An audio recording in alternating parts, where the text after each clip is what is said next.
Tiruchendur doctor Sivanthi Adithanar கல்வியியல் கல்லூரி உங்கள் எதிர்காலத்திற்கான சிறந்த தேர்வு.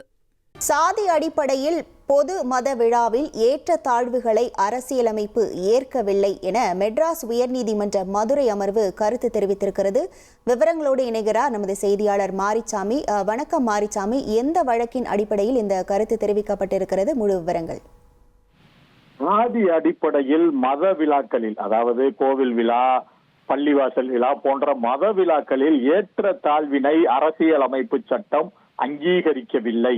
ஆகவே ஒட்டுமொத்த கிராமத்தாலும் வழிபடப்படும் தெய்வம், ஒரு கிராம கோவில்ல திருவிழானா அந்த திருவிழா முழு கிராமத்திற்கும் உரியது என உயர்நீதிமன்ற மதுரை அமர்வு நீதிபதி விக்டோரியா கௌரி தனது கருத்தை தெரிவித்திருக்கிறார். அதை உத்தரவாகவும் பிறப்பித்திருக்கிறார். இது எந்த வழக்கில் என்று பார்த்தோமானால், திண்டுக்கல் நிலக்கோட்டை முதலபுரம் கிராமத்தில் 1000 அருவாள் கோட்டை கருப்பசாமி கோயில் இருக்கிறது. இந்த கோவிலில் தை மாத திருவிழாவின் போது பட்டு துணியால் அலங்கரிக்கப்பட்ட மரப்பெட்டி ஊர்வலத்தினை பட்டியலின மக்கள் வாழும் முதலபுரம் வடக்கு தெரு வழியாக கொண்டு செல்லவும், திருவிழா அமைதியாக நடைபெற தேவேந்திரகுல வேளாளர் சமூகத்தைச் சேர்ந்தவர்கள் உள்ளடக்கிய குழுவை அமைக்க உத்தரவிட வேண்டும் என்று பாக்கியராஜ் என்பவர் மனு தாக்கல் செய்திருந்தார். இந்த வழக்கானது நீதிபதி விக்டோரியா கௌரி அவர்கள் முன்னிலையில் விசாரணைக்கு வந்தது. அப்பொழுது சாதிய அடிப்படையில் பொது மத விழாக்கள், அதாவது எல்லா மத விழாக்களும், கிறிஸ்தவ சர்ச்சு, பள்ளிவாசல், கோவில் விழா, இப்படி எந்த விழாக்களிலும்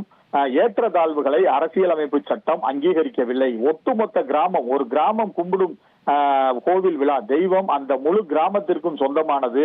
இது வெறும் மத சடங்குகள் மட்டுமல்ல, மக்கள் அனைவரும் ஒரு சமூகத்தை சார்ந்தவர்கள் என்ற உணர்வை வெளிப்படுத்தும் நிகழ்வு. அவர்கள் அனைவரும் மனிதர்கள், அவர்கள் அனைவரும் மதசார்பற்றவர்கள், ஜாதிய பற்றில்லாதவர்கள், அதாவது ஜாதி அடிப்படையில் அவர்களை பிரிக்க முடியாது என்ற ஒரு பற்றுடன் திருவிழா கொண்டாடப்பட வேண்டும் என்பதை அவர்கள் அந்த கருத்தில் தெரிவித்திருக்கிறார்கள். அதுபோக பொது மத விழாக்களில் பட்டியல் சாதி சமூகத்தை சேர்ந்தவர்களை தடுப்பது அல்லது சாதி அடையாளத்தால் கோவிலுக்குள் நுழைய அனுமதி மறுப்பது என்ற குற்றச்சாட்டுகள் முன்வைக்கப்படும் போது அவற்றை தனிப்பட்ட தகராறுகளாக கருத முடியாது.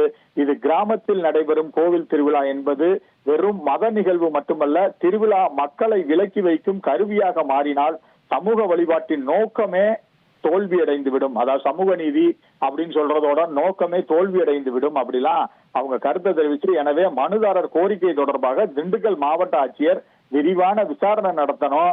அதுபோக மாவட்ட ஆட்சியர் சடங்கு சார்ந்த மரப்பெட்டி ஊர்வலம் செல்லும் பாதை மனுதாரரின் சமூகத்தை சேர்ந்தவர்கள் திருவிழாவிலோ அல்லது அதன் நிர்வாகத்திலோ விலக்கி வைக்கப்பட்டுள்ளார்களா, திருவிழாவை நடத்துவதில் சாதி பாகுபாடு ஏதும் இருக்கிறதா, தீண்டாமை இருக்கிறதா என்பதையெல்லாம் விரிவா விசாரணை செய்யணும். திண்டுக்கல் மாவட்ட கண்காணிப்பாளர் எதிர்கால திருவிழா நிகழ்வுகள் அனைத்திலும் போதுமான போலீஸ் பாதுகாப்பு வழங்கணும் அப்படின்லாம் உத்தரவு பிறப்பிச்சு இந்த வழக்க மாவட்ட ஆட்சியர் 12 வாரத்துல உரிய முடிவு எடுக்கணும்னு சொல்லியிருக்காங்க.